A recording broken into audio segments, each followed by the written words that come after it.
Bismillahirrahmanirrahim. Assalamualaikum warahmatullahi wabarakatuh. Untuk itu, mari kita lanjutkan kajian kita masih dalam pembahasan bab yang pertama tentang akidah dan sudah memasuki topik yang ketiga di pertemuan kemarin, memahami esensi kitab atau yang kita sebut dengan beriman kepada kitab. Dan hari ini kita akan lanjutkan pada bagian yang keempat, simpul yang keempat yang menyulam kekuatan iman kita sehingga mengakar di dalam jiwa dan menghasilkan keyakinan tanpa ragu sehingga mudah kemudian menghadirkan amal-amal soleh yang Allah kehendaki. Semoga Allah memudahkan apa yang akan kita pelajari, memberikan pemahaman terbaik pada kita dan memberikan keringanan untuk mengamalkan apa yang telah kita pahami insyaAllah. Baik, saya akan coba berikan dulu runtutan dari pembahasan kita secara singkat untuk mengantarkan pada pembahasan yang akan kita urai di kesempatan kali ini. Di pertemuan yang lalu kita telah bahas tentang simpul iman yang kita kenal dengan rukun pokoknya atau dasarnya, kan?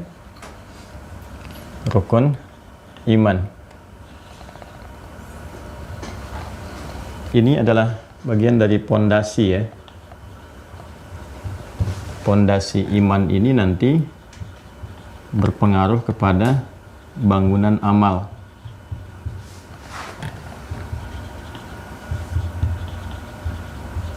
Gitu ya. Jadi kita membuat satu pondasi dasar, kalau dasarnya kokoh nanti terbangun amal ke atasnya. Karena itu amal sekuat apapun akan coba kita bangun tanpa support iman yang baik, ini akan rapuh biasanya ya. Ini yang menjadikan kadangkala amal tidak konsisten, sholat tidak konsisten, itu kan, tahajud tidak konsisten, puasa tidak konsisten, ya. Asalnya dari sini kekuatannya. Nanti dari bangunan amal ini akan tampil kemudian ya keindahan-keindahan, cahaya-cahaya. Anda kalau lihat bangunan kan indah ya, bagus, tinggi, tapi kalau misalnya tidak terawat kan nggak bagus ya. Maka kan kita coba rawat, ya, coba kita muliakan. Nah, sehingga menghadirkan cahaya-cahaya, tampilan-tampilan yang indah. Nanti hasil dari ini kita akan temukan apa yang disebut dengan takwa, kan? Dan cahaya-cahaya iman yang disebut dengan nur, ya, dan seterusnya. Nah, ini pokoknya ini. Jadi sebelum kita sampai ke sini, sebelum membangun sesuatu, kita kan harus menyulam dulu pondasinya, menguatkan, mengokohkan. Sekarang juga kalau orang mau bikin bangunan kan, dia mau bikin dari besi kan, kayak cakar ayam, macam-macam kan, dia harus rakit dulu kan. Dia kuatkan dulu, tajamkan sampai ke bawah. Nah, ini juga punya 6 simpul. 6 pokok, 6 rukun, 6 dasar. Kalau ininya kuat, maka pondasinya akan stabil. Dan ini nanti akan menjadikan kekuatan kepada bangunan amal, memberikan sebuah cahaya. Ini yang nanti mengeluarkan nur, disebut dengan nur takwa, ya kan? Nuruhum yas'a baina aydihim wa bi aymanihim. Nanti akan melahirkan nur, ya, yang bersumber dari jiwa takwanya. Ya, wa nafsi wa masawaha fa alhamaha fujuraha wa taqwaha. Cahaya iman ini, ya kan, nanti akan memberikan sebuah penerangan kepada jiwa takwa, dan dari jiwa takwa ini yang mensupport kepada amalan ke sini. Ya, dibangun dari sini baru kemudian disupport dengan menjadikan bangunan-bangunan amal. Macam-macam nanti. Ada yang sifatnya nanti ibadah ritual, ya kan? Ibadah sifatnya ritual, ya kan? Nah, nanti ada yang sosial, ya kan? Ada yang sifatnya akhlak nanti ya, dan seterusnya. Jadi pancarannya bisa macam-macam. Energinya bisa menghadirkan energi ritual, dari situ kita senang untuk menunaikan sholat. Jangankan yang fardu, yang sunnah kita kerjakan, puasa demikian. Ibadah sosial melalui harta, ini kan, kita bisa berbagi, makanya ada konsepsi zakat, infak, sedekah, atau berdakwah, mengajak, walaupun dengan satu ayat, itu kan, kita ingin mencoba menjadikan semua orang punya kesempatan yang sama untuk berubah jadi lebih baik. Kemudian akhlak juga tampil, bagaimana lisan berkata yang mulia, kan? Kemudian mata memandang yang baik-baik, mendengar yang baik-baik. Nah, itu gambaran dari pancaran iman. Karena itu saya sering katakan rahasianya di tubuh kita itu, kenapa setiap kali akan menyebutkan fungsi tubuh, pada umumnya itu selalu diawali dengan kata iman. Kan sering saya berikan contoh kan, di surah Cahaya itu, surah ke-24, ayat 30 sampai 31 kan, wa kullil mu'minina, imannya dulu. Katakan pada pria-pria beriman, yaghuddu min absarihim, palingkan matanya dari yang tidak baik kan, karena ada cahaya. Tuh secara akhlak. Ya ayyuhalladzina amanu, hai orang-orang yang beriman, la yaskhar qaumin qaum, lisan yang beriman itu akan selalu diarahkan pada yang mulia, tidak lekat dengan celaan, tidak gibah, tidak bikin hoax, ya, akhlak itu. Jadi ini gambarannya. Nah, ini dari rukun ini, fondasi ini atau sulaman dasar ini menarik sekali ya. Jadi kita juga menyebutnya dengan rukun, pokok, dasar, tapi sekaligus ikatan, hablun, kan kita katakan hablum minallah, gitu kan. Nah, hablun itu kan tali yang harus disulam, dikokohkan pada jiwa kita, sehingga ikatan yang kuatnya disebut dengan akidah. Ini jadi fitrah ya. Menariknya kan digambarkan dalam miniasi kehidupan. Orang kan kalau mau bikin pondasi ke bawah ya, orang menyebut cakar ayam tuh kan. Ya macam-macam lah, kalau mau lebih kuat cakar harimau dia atau cakar singa. Yang penting kan disulam kan, itu kan besi-besinya kan dirakit ya, ketika dirakit sampai ke bawah dihunjamkan. Nah, itulah seperti itu gambarannya. Ya, kekuatannya nanti disebut dengan akidah. Ya, sesuatu yang mengikat kuat di dalam jiwa. Jadi kayak ngikat gitu ke jiwa kita itu. Nah, sulit untuk dilepaskan. Nah, itu ada 6 simpul. Jadi kalau saya sebutkan simpul yang mengikatnya, itu arahnya nanti ke akidahnya. Ya. Nah, ini kalau simpulnya sudah kuat, pondasi sudah kokoh, nanti melahirkan apa yang disebut iman, keyakinan tanpa ragu. Ya kan? Dalam berproses ini nanti pekerjaan, kan proses itu pekerjaan kan. Nah, kerja disebut dengan fi'il, pekerjaan itu, verb. Nah, jadi kalau kita sudah mengikrarkan, kita berikrar nih, kita akan beriman. Artinya ya, ketika kita sudah beriman, mengatakan kita asyhadu alla ilaha illallah wa asyhadu anna muhammadar rasulullah, kita bersaksi tidak ada Tuhan selain Allah yang harus disembah, dipertuhankan, menepikan yang lain, dan kemudian kita komitmen untuk penyembahnya. Ketika kita sudah mulai mengatakan diri beriman, maka masuk dalam golongan amana, jamaknya amanu, gitu kan? Nah, kalau sudah amanah, ya sudah kita secara pribadi berikrar, masuk dalam bagian ruang-ruang iman ini, artinya kita dituntut untuk melakukan satu pekerjaan. Makanya bentuknya verb, kata kerja. Fi'il madhi, fi'il itu kan kata kerja. Jadi nggak bisa didiamkan begitu saja dengan mengatakan saya beriman, tidak. Mesti ada pekerjaan kita yang menguatkan keimanan itu, sehingga tersulam di dalam jiwa dengan kuat. Dan itu nanti melahirkan sebuah pembuktian berupa amal saleh. Dan itu butuh konsistensi, terus dikuatkan. Nggak bisa didiamkan begitu saja. Karena itu kan bangunan juga kan harus diuji. Apa dikira pondasi setelah begitu didiamkan? Tidak, kan diuji. Ya, kadang-kadang nanti ada ujian dulu tertentu ya, di dunia arsitektur kan sangat memahami itu. Ya, yang di sipil itu. Ya, bagaimana dites dulu, kadang-kadang disiram air dulu, ya ketika dicor bagaimana dan sebagainya. Uji tanahnya seperti apa, itu semua ada, gitu kan? Nah, jadi teman-teman sekalian, nanti ini butuh konsistensi. Ketika kita berpindah kepada konsistensi, maka pindah nanti kata bentuk verbnya, kata kerjanya kepada mudhari, ya, yang melahirkan sebuah kontinuitas, kan, sampai dengan ke depannya. Maka kita katakan amanu, ini bentuk jama' jadi yu'minun. Nah, ini amana, bentuk tunggalnya, ini yu'minu, ini yu'minun. Jadi kalau kita temukan kata yu'minun, verb, kata kerja, kan? Ya, fi'il di dalam Al-Qur'an itu pasti nanti akan dihadirkan kontinuitas latihan. Ya, latihan, dan padanannya dari ini itu nanti mudhari lagi kata kerjanya. Ya, kalau yang ini nanti fi'il madhi, jadi sebuah informasi kalau sudah beriman mesti dibuktikan dengan komitmen untuk melakukan satu ibadah, kan? Dan harus bekerja untuk menguatkan iman ini. Karena itu bentuknya nanti sama-sama fi'il madhi juga biasanya. Nah, nanti yang ini mudhari lagi ketemunya untuk melatih konsistensi. Alladzina yu'minuna bil ghaibi wa yuqimunas shalah. Ini pakai yu, ini pakai yu, kan? Wa mimma razaqnahum yunfiqun. Jadi yu'un. Ni yu'minun, yuqimun, yunfiqun, kan? Silakan cek, kan? Alladzina yu'minuna bil ghaib, yu'minun, iman, kan? Wa yuqimunas shalah, yuqimunas shalah, yu'un, shalah. Jadi konsisten salatnya, dilatih. Jadi beda antara yu'minun dengan amanu. Amanu telah menyatakan diri, diklar beriman. Allah supportkan, kalau kamu sudah begitu, yuk kerjakan ini. Karena ini kata kerja, verb, menuntut pekerjaan untuk menguatkan ini. Ya ayyuhalladzina amanu, kan? Kutiba alaikumus siyam, kan? Itu kutiba. Itu kan fi'il madhi, bentuknya majhul, diwajibkan. Jadi ketika sudah begini, ya wajib. Ya, lakukan ini, wajib untukmu. Untuk apa kewajiban itu ditetapkan? Supaya mengokohkan ini. Kalau ini sudah kokoh, ini akan naik bangunannya. Nanti latih konsistensinya dengan yang ini, level kedua. Kalau sudah melekat jadi identitas nantinya, maka berubah jadi isim. Ya. Isim jadi noun, kata benda gitu kan. Kalau sudah kata benda kan nanti melekat. Melekat terus terbawa. Ya, benda kan tidak berubah. Ya, kecuali tereduksi dan sebagainya. Yang berubah kan pekerjaan yang menjadikan benda itu terpengaruh dengan pekerjaan yang dilakukan. Ya. Ini kan spidol tetap aja spidol kan besok tidak jadi ayam. Spidol ya spidol gitu kan. Terus spidol artinya melekat kuat sebagai identitas namanya benda. Tapi kalau pekerjaan terhadap spidol ini bisa macam-macam. Ya, pekerjaannya bisa menjadikan di warna A, warna B, warna C atau dihancurkan atau dibikin kembali, itu kan pekerjaan namanya, ya kan? Jadi konsistensi terletak pada pekerjaan. Kalau sudah melekat kuat jadi identitas, maka berubah jadi isim kata benda. Karena itu berubah nanti kalimatnya dari di sini amanu yu'minun, amana yu'minu jadi mukmin di sininya. Mukmin. Ya kan? Jamaknya disebut mukminun.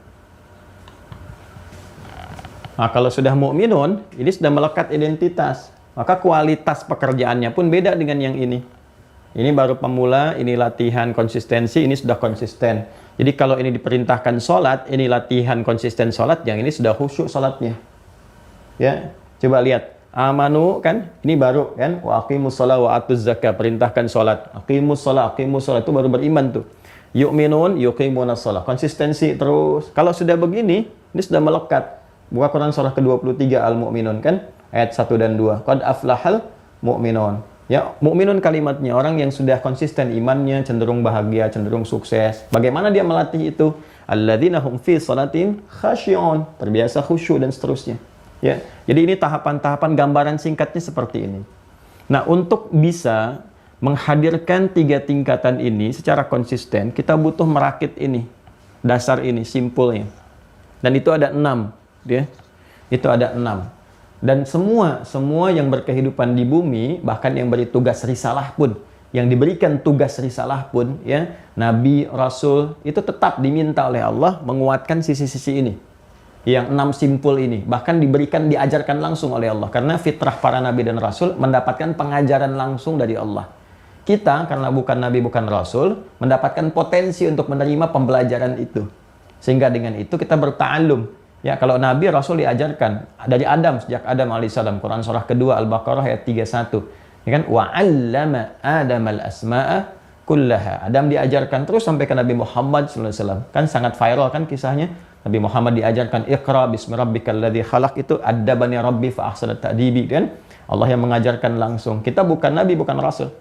Tidak punya fitrah kenabian. Karena itu yang ada pada diri kita potensi untuk menerima ajaran itu.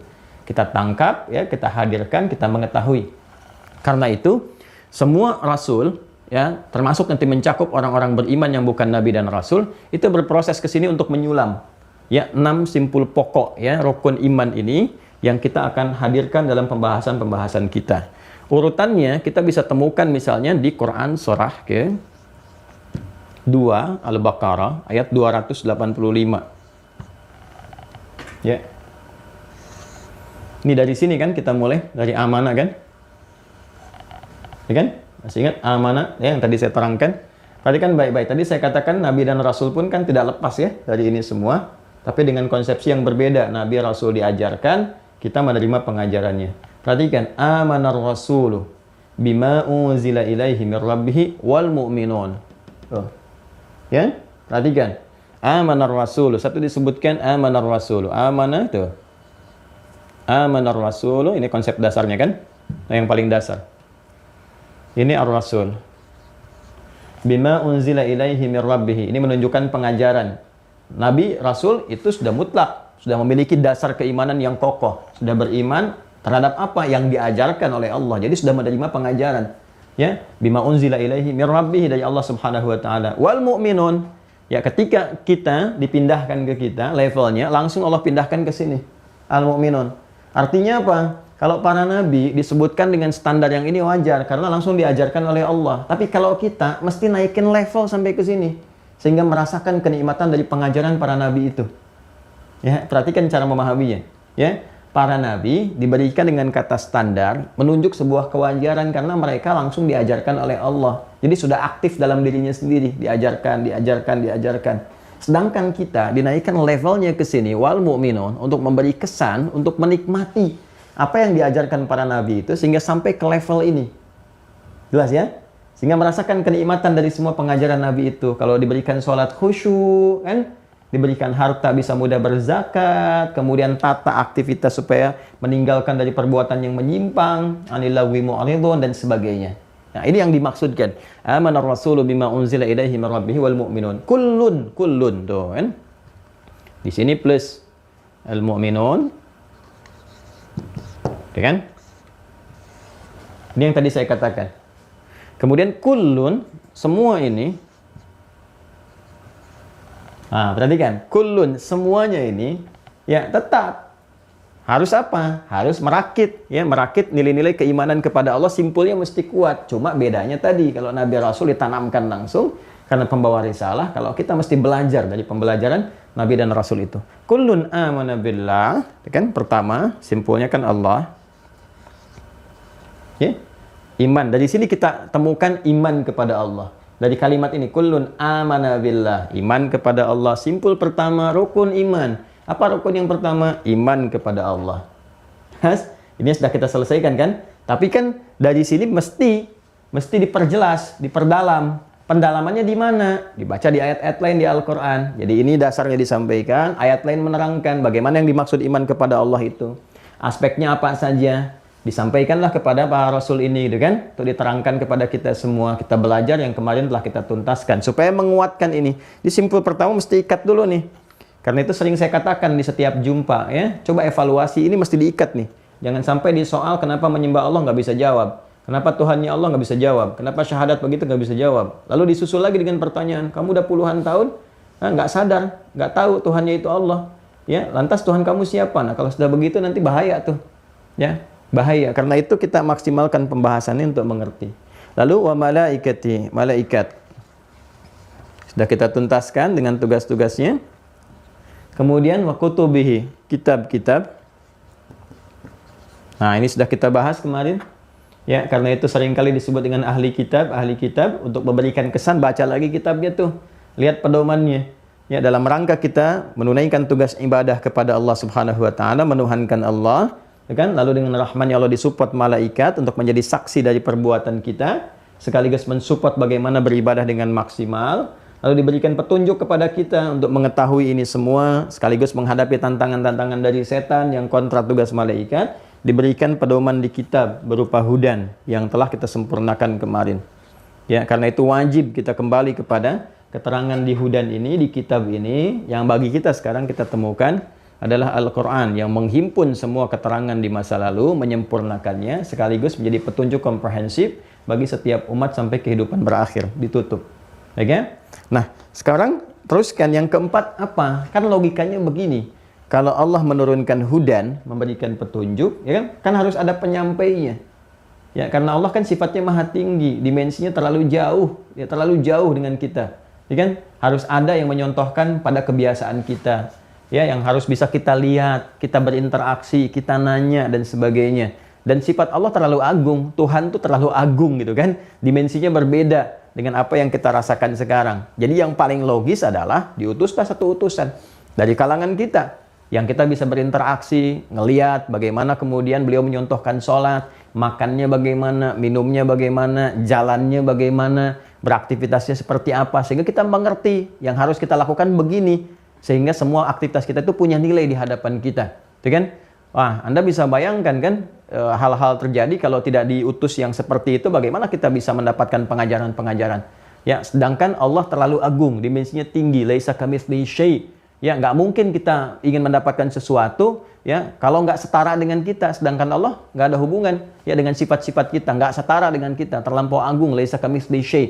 Karena itu harus diberikan satu contoh gambaran penjelas ini yang setara dengan kita semua, bisa diamati, kehidupannya sama, bisa ditanya, bisa berinteraksi dan sebagainya.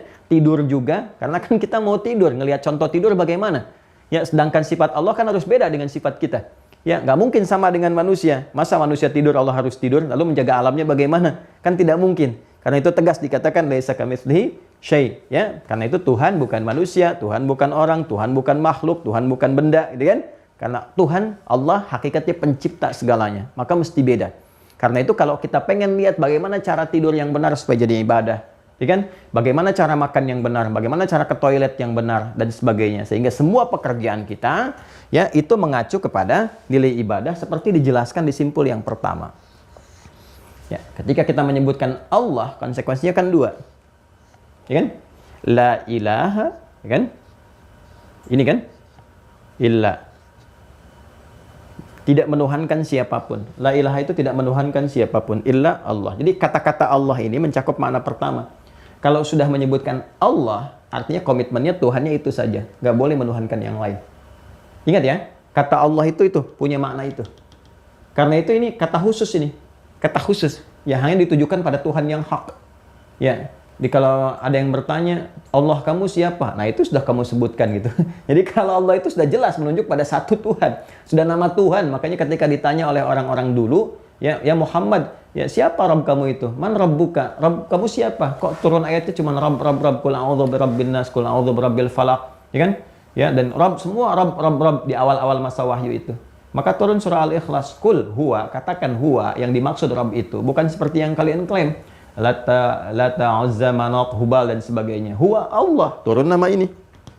Jadi nama khusus ya bagi insan beriman, Tuhan khusus bagi orang Islam. Ya, Islam dari awal, dari Nabi Adam sampai dengan Nabi Muhammad sampai ke kita saat ini. Namanya Allah. Jadi, kalau ditanya Tuhan umat Islam siapa? Allah.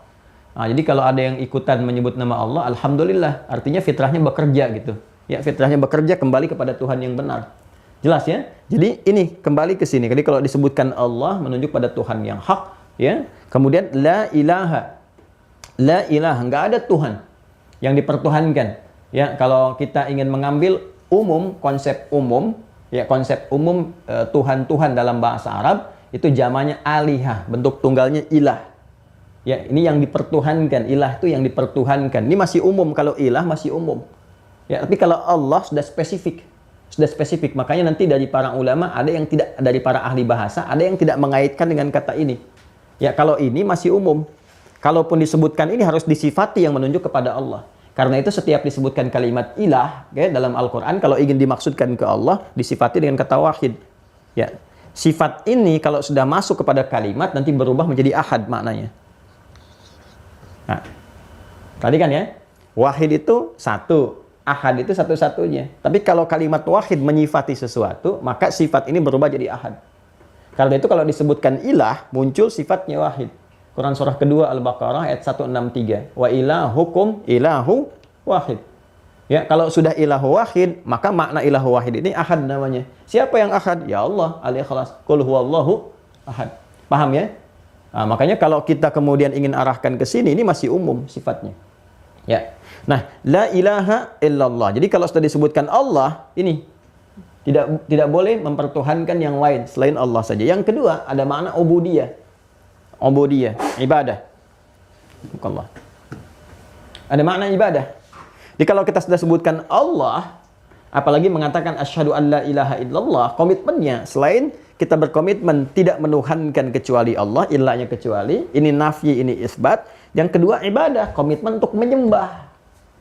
Komitmen menyembah. Ini yang dimaksudkan keduanya di Quran surah ke-20 Thaha ayat 14. Ya. Mohon izin untuk detail tentang ini, silahkan lihat kembali video yang kemarin di Mira ya. Di Mira, insya Allah per hari ini akan ditayangkan live 24 jam. 12 video dulu per hari terus ya, 12 sampai 14 video kan, satu video kurang lebih 2 jam tuh. Terus Anda bisa review dari situ.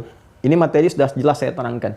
Nah, saya tegaskan di sini, innani, kata Allah, perhatikan, innani anallah, disebutkan nih. Sungguh, aku tegaskan pada kalian ya, kata Allah. Innani, sungguh, aku tegaskan pada kalian, sungguh, akulah Allah. Innani anallah, akulah Allah. Ketika disebutkan nama Allah, apa berhenti sampai situ? Tidak. Apa konsekuensinya? La ilaha illa ana, kata Allah. Nggak ada Tuhan selain saya. Jadi kalau sudah menyebutkan Allah, harus menepikan Tuhan yang lain. Nggak boleh menyebut semua agama sama, menuju pada Tuhan yang sama, cuma caranya beda-beda. Tidak, cara itu ke sini. La ilaha illa ana fa'budni, maka sembah aku. Kalau sudah menetapkan Allah sebagai Tuhan, apa bukti engkau menuhankanku, kata Allah? Komitmennya apa? Kita balik bertanya, bagaimana caranya membuktikan ya Allah? Fa'budni, sembah aku. Nah, dalam upaya menjelaskan pun untuk beribadah, kita bertanya lagi, bagaimana caranya ya Allah? Nih aku support lewat malaikat untuk support supaya ibadah. Diberikan petunjuk di sini di kitab. Ya. Maka tegas disampaikan, kita temukan kan? Kemarin kita sampai pada kesimpulan Al-Quran yang mencakup semua petunjuk di masa lalu, menyempurnakannya, dan secara komprehensif memberikan petunjuk kepada kita untuk berkehidupan sampai kehidupan berakhir. Ya kan? Sesuai dengan ajal kita. Ini, ketika menerangkan kepada kita, maka semua fungsi aktivitas kita itu diarahkan pada kepentingan ini, ibadah, sebagai pembuktian kebertuhanan kita kepada Allah. Maka disebutkan di Quran surah ke-51 Adz-Dzariyat ayat 56. Oke? Baik. Allah sampaikan, "Wa ma khalaqtul jinna wal insa illa liya'budun." Kalau Anda teruskan sampai harakat ujungnya, itu harakatnya kasrah, bukan fathah. Liya'buduni. Liya'buduni. Kan? Nah, bahkan kalau kita mengambil keriwayatnya Warsh, atau kalau kita wasolkan saja itu, harakatnya bunyi. I itu menunjuk ke siapa? Ini ke Allah. Sebagai penyembahan kita dengan bersifat kepada yang ahad, yang tunggal, secara personal. Gitu kan? Secara personal. Ya, kita semua menuju pada satu Tuhan. Gitu kan? Yaitu siapa? Allah. Perhatikan, wa ma khalaqtul jinna wal insa, tidaklah aku ciptakan jin dan manusia itu, biarkan jin dengan alamnya, kita fokus pada kemanusiaan kita kan, illa kecuali esensi dari penciptaan itu liya'budun, supaya mereka ibadah ini. Kepada siapa? Pada Allah.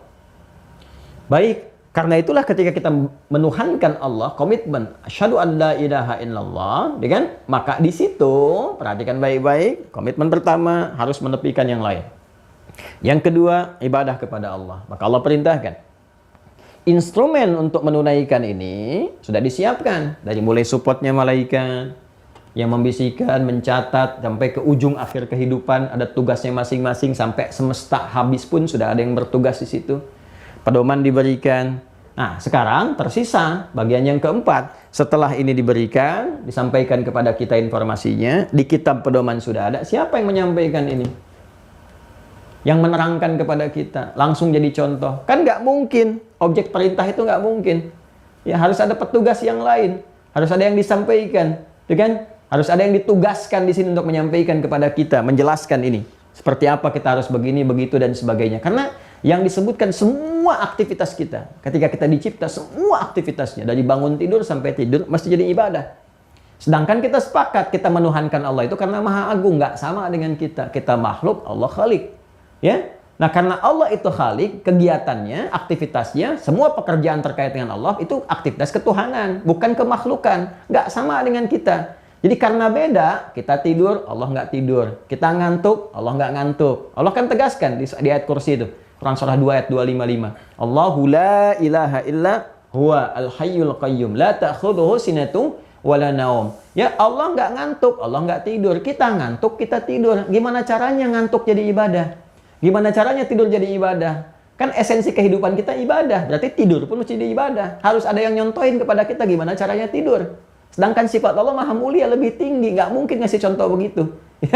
Ya, untuk membuktikan penyembahan kita kepada Allah. Karena itu diutuslah kemudian, ya kan, sosok-sosok tertentu untuk menjelaskan kepada kita bagaimana caranya dari bangun tidur sampai tidur lagi jadi ibadah, dan menerangkan kitab ini, hudan ini, sehingga fungsi kehidupan itu lebih menenangkan dan menyenangkan. Fala khaufun 'alaihim wa lahum yahzanun. Kembali ke sini, Quran surah kedua ayat 285. Maksud saya ingin Anda paham dulu, saya paham, kita paham dasarnya. Seperti guru saya menerangkan kepada saya, kita bisa mengambil pelajaran juga. Jadi sebelum masuk ke esensi pembahasan itu, kita paham dulu, oh ini alurnya begini. Jadi kita mengerti kenapa harus ada Rasul. Dan Anda nggak usah bertanya lagi, kenapa sih Allah nggak terangkan langsung aja? Ya kan? Kenapa nggak harus mutus Rasul begini, begitu? Jadi kita bisa menjawab. Atau kenapa Allah kemudian tidak bereinkarnasi aja ke dalam wujud manusia, misalnya kan? Lalu menerangkan kepada kita. Itu kan menurunkan kehormatan Allah. Ya kan? Ya, dan di situ justru menjadi titik kelemahan. Ya, dan sebagainya. Itu kan mustahil. Mustahil melekat pada diri Allah Subhanahu wa Ta'ala. Karena itu, kembali ke sini teman-teman sekalian. Amanar rasulu bima unzila ilaihi mir rabbihi wal mu'minun kullun, ya kan? Kullun, semua itu amana billah wa malaikatihi wa kutubihi wa rusulihi. Rasul. Ini dia, ya kan? Rasul. Sudah. Tadi saya utarakan untuk menyampaikan petunjuk-petunjuk ini, menjelaskan kepada manusia supaya naik level menjadi orang-orang yang beriman, dekat dengan Allah, menunaikan fungsinya sebagai ibadah. Maka ya harus ada sosok yang menjelaskan, diberikan tugas, misi, ya, misi, tugas itu disebut dengan risalah. Sudah diserap ke dalam bahasa Indonesia, risalah. Risalah, message, gitu kan? Pembawa risalah ini sosoknya disebut Rasul namanya. Sosoknya, gitu kan? Nah, di kalangan langit juga ada rasul-rasul yang diutus, pembawa misi risalah untuk setiap nabi, gitu kan? Setiap nabi dapat wahyu, dapat ayat bawa risalah, maka rasulnya nanti wujudnya malaikat, gitu kan? Nah, kalau ada yang harus menyontohkan kepada kita karena malaikat kan, mohon maaf, sifatnya beda, karakternya beda. Ya, tadi jangankan ke level Allah, di level malaikat saja nggak bisa jadi contoh khusus untuk kita. Kenapa? Karena bawaannya berbeda. Malaikat diciptakan dari nur, kita dari tin, gitu kan? Ya, malaikat bawaannya sifat takwa saja. Kita ada fujurnya, ya fujuraha wa taqwaha. Karena itu malaikat tidak menikah, nggak punya hasrat, nggak makan, nggak minum. Gimana nyontohkan ke kita contoh makan? Malaikatnya nggak makan. Gimana nyontohkan kita nggak untuk minum? Malaikatnya nggak minum. Ya, karena itu ketika ada orang-orang yang bertanya, kenapa sih nggak diutus malaikat aja? Nanti ada kita temukan di Quran. Dijawabkan dengan tegas, gimana bisa jadi contoh? Ya, kamu pengen nikah, malaikat nggak nikah. Ketika Anda bertanya, malaikat contohin dong. Nggak bisa, saya nggak nikah. Terus gimana menjadi ibadah pernikahan itu? Mau makan nggak bisa. Makanya Nabi Ibrahim kan melihat, wah diam aja tuh ketika ada malaikat-malaikat yang ditugaskan untuk datang ke kaumnya Lut kan. Ya, diam terpaku. Ya, dan ada khawatir karena tamu-tamunya kok nggak makan. Begitu sadar, oh ini malaikat, gitu kan? Ada di Quran surah 51 ayat 24 sampai 30. Hal ataka haditsu dhaifi Ibrahim al-mukramin, dan seterusnya sampai ke ujung ayat. Nah, ini poinnya. Karena itu setiap rasul kalau dia diutus ya untuk menyontohkan kepada siapa kaum yang dicontohkan, kalangan manusia, maka dia pun harus berasal dari kalangan manusia juga, kan? Mengerti tentang keadaan kaumnya, tentang diri kita dan sebagainya. Berikan tugas sebagai membawa risalah, disebut sebagai rasul. Apa tugas pokoknya? Kembali ke sini. Dia harus menjelaskan dua ini. Satu, menerangkan tentang isi kandungan kitab sesuai dengan eranya masing-masing. Ya, jadi setiap eranya generasi berganti setelah Nabi Adam diutus 1, 2, 3, 4 sampai nanti yang terakhir, fungsinya tetap dua ini.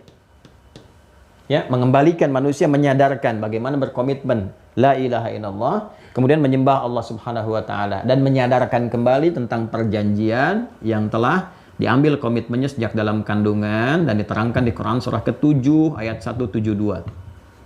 Nih. Ini kan sudah sejak dalam kandungan. Nanti diingatkan kembali ketika terlahir, diutus rasul sebagai saksi. Ini semua akan berurutan ya, apa yang saya sampaikan setiap kalimatnya akan nyambung ke setelahnya. Perhatikan baik-baik. Wa idh akhadha rabbuka min bani adama min zuhurihim dzurriyyatahum wa asyhadahum syahadat ala anfusihim alastu bi rabbikum qalu bala syahidna. Kita bersyahadat an taqulu yaumal qiyamati inna kunna an hadza ghafilin. Kan? Supaya mereka tidak mengatakan di hari kiamat kami lupa. Perhatikan, kami lupa. Supaya mereka tidak mengatakan di hari kiamat lupa. Baik ya? Lawan dari lupa apa? Ingat kan? Ingat, hati-hati. Lawan dari lupa apa? Kan kalau sudah lupa suka nggak ingat. Ya, kan kalau sudah lupa suka nggak ingat. Karena itu lawan dari lupa apa? Ingat kan? Karena itu Allah mengingatkan terus. Mengingatkan terus, mengingatkan terus. Ya, mengingatkan itu kan ingat itu zakara namanya. Zakara. Oh, zakartu. Tazakartu hal. Aku ingat ini. Baiknya, zakara itu mengingatkan, mengingat, nanti berkembang menjadi menghafal dan sebagainya. Di antara fungsi kitab untuk mengingatkan. Ya, Quran surah 15 ayat 9, inna nahnu nazzalna dzikra. Kami turunkan Al-Qur'an itu untuk mengingatkan kalian tentang komitmen, tentang penyembahan, tentang menuhankan Allah, ya. Nah, nanti kita akan masuk ke sini. Jadi dipacu kita dalam setiap tata kehidupan kita, setiap langkahnya supaya tetap berada di ruang ini, jadi ibadah. Nah, apa kaitan dengan misi Rasul membawa risalah ini? Tetap diantara kaitannya untuk mengingatkan kita kepada fungsi ini. Karena itulah kemudian hal pertama yang Allah terangkan kepada kita ketika mengutus Rasul di setiap perpindahan generasi umat, generasi manusia, fungsi ini dilekatkan kepada kita dengan turunnya Quran surah ke-21 Al-Anbiya ayat 25 dan Quran surah ke-16 An-Nahl ya, ayat 36. Ya, dua hal ini. Ya, buka mushaf ya. Buka mushaf. Kita mulai dari Quran surah ke-21 Al-Anbiya dulu, ayat 25. Paling kiri sebelah atas di mushaf. Ada? Ya, wa ma arsalna min qablika min rasulin. Ada? Ayo samakan ya. Wa ma arsalna min qablika min rasul. Ya, ini langsung dideklar, ditegaskan langsung oleh Allah, dijelaskan kepada Nabi Muhammad pertama kali diberikan risalah. Jadi Nabi diterangkan oleh Allah ya, Subhanahu wa taala menerangkan kepada Rasulullah SAW. Jadi begitu risalah diberikan kepada Nabi Muhammad SAW, dijelaskan, diterangkan langsung bahwa risalah ini sama misinya dengan nabi-nabi sebelumnya, rasul-rasul sebelumnya ke atas ya, sampai ke Nabi Nuh, rasul pertama. Jadi semua sama risalahnya untuk fungsi yang sama. Apa itu? Wa ma arsalna min qablika min rasulin illa nuhi ilaihi annahu la ilaha illa ana. Perhatikan kalimatnya. Ada ayatnya? Dan tidaklah kami, kata Allah, sudah perhatikan baik-baik kalau sudah pakai terjemahan itu kami, gitu kan? Maka menggunakan bentuknya inna begini. Wa ma arsalna pakai begini nih. Singkatan dari nahnu, gitu kan? Terus kalau dilekatkan kepada Allah Subhanahu wa taala ke sini, saya tegaskan lagi supaya nggak banyak ditanyakan lagi, maka ini ta'zim nafsi li ta'zimi sya'ni. Li ta'zimi sya'ni. Kan? Ta'zimun nafsi, mengagungkan keagungan Allah Subhanahu wa taala untuk menerangkan bahwa informasi yang disampaikan begitu agung, begitu istimewa, begitu besar. Ya, jadi Allah menginfokan kepada Rasulullah yang tugasmu itu begitu besar, begitu mulia, begitu agung, sampai menunjukkan keistimewaan itu Allah menunjukkan keagungannya. Ya, wa ma arsalna min qablika ya Muhammad SAW, tidaklah pernah demi keagunganku, enggak pernah diutus rasul sebelum kamu ya kecuali mir rasulin, dari setiap rasul kecuali misinya satu. Ya. Ya, apa itu? Tadi kan baik-baik, satu kesatuan ini. Ya, satu kesatuan. Apa itu? La ilaha illa. La ilaha illallah. La ilaha illallah. Ya? Kecuali la ilaha illallah. Karena yang menyampaikan di situ langsung Allah melalui wahyu, maka kan nggak mungkin menunjuk pada kata ketiga. Ya, harus kembali pada kata pertama kan, la ilaha illa ana. Ya, jadi Allah menegaskan la ilaha illa ana. Dan di situ dibacanya pendek lagi kan, kalau ada bulatan atas dibacanya langsung pendek supaya cepat kepada bagian keduanya yang menyatu. Ya. Ya, kecuali apa misinya? Illa nuhi ilaihi, kecuali kami wahyukan kepada mereka. Kalimatnya menggunakan wahyu. Kami wahyukan kepada setiap rasul itu, ya, apa yang diwahyukan? La ilaha illa ana, enggak ada Tuhan selain aku. Ini balik sini. Tuh kan? Kemudian apa ujungnya? Fa'budun. Ya, maka mereka harus menyembah kepada Allah Subhanahu wa taala, ibadah. Yang keduanya ibadah. Dikonfirmasi itu. Quran surah 21 ayat 25. Konfirmasi dari semua, jadi semuanya berkaitan. Di Islam tuh begitu, semua terkorelasi. Ini maksudnya apa, kesini apa, semua masih nyambung. Ini kita tuh paham jelas, oh ini Rasul tuh tugasnya begini, karena ada perjanjian begini. Apakah benar semua Rasul membawa misi yang sama? Dikonfirmasi lagi. Di Quran surah keempat dijelaskan. Jadi ini pun dijelaskan kembali oleh Allah siapa saja Rasul sebelumnya. Supaya kamu tahu Muhammad SAW. Ya, apa yang sebelumnya pernah mendapatkan risalah. Quran surah keempat. Ayat 163. Ya, sampai 165 kalau kita mau teruskan ke bawahnya. Quran surah 4 An-Nisa 163 sampai 165. Paling kiri dari sebelah atas sampai turun agak ke tengah. Ya. Inna auhayna ilaika. Tuh pakai na lagi. Sungguh aku tegaskan dengan segala keagunganku. Aku akan sampaikan sesuatu yang sangat agung, aku istimewa, luar biasa. Ya, inna auhayna ilaika, bahwa kami wahyukan kepadamu Muhammad sallallahu alaihi wasallam. Kalau di sini kan menjelaskan tidak ada satu risalah pun yang terhubung kepada para nabi sampai sebelum kamu, masih umum tuh, kecuali membawa satu misi tauhid yang mencakup nilai ibadah. Siapa saja? Inna auhayna ilaika. Ya, sungguh apa yang kami wahyukan kepadamu itu Muhammad SAW, demi keagunganku kata Allah, ini kan? Ya, itu sama persis. Inna auhayna ilaika kama auhayna ila Nuhin, seperti kami wahyukan kepada Nuh. Sebutkan. Wan nabiyyina min ba'di, dan nabi-nabi setelah Nuh alaihissalam. Ini mengonfirmasi bahwa rasul pertama ya, yang ditugaskan oleh Allah membawa risalah pada umat pertama itu Nabi Nuh alaihissalam. Kalau Nabi pembawa berita besarnya, ya kan? Berita besarnya melekat pada pribadinya, ya. Kalaupun jadi Nabi nanti itu hanya untuk pribadi dan area terdekat dengannya.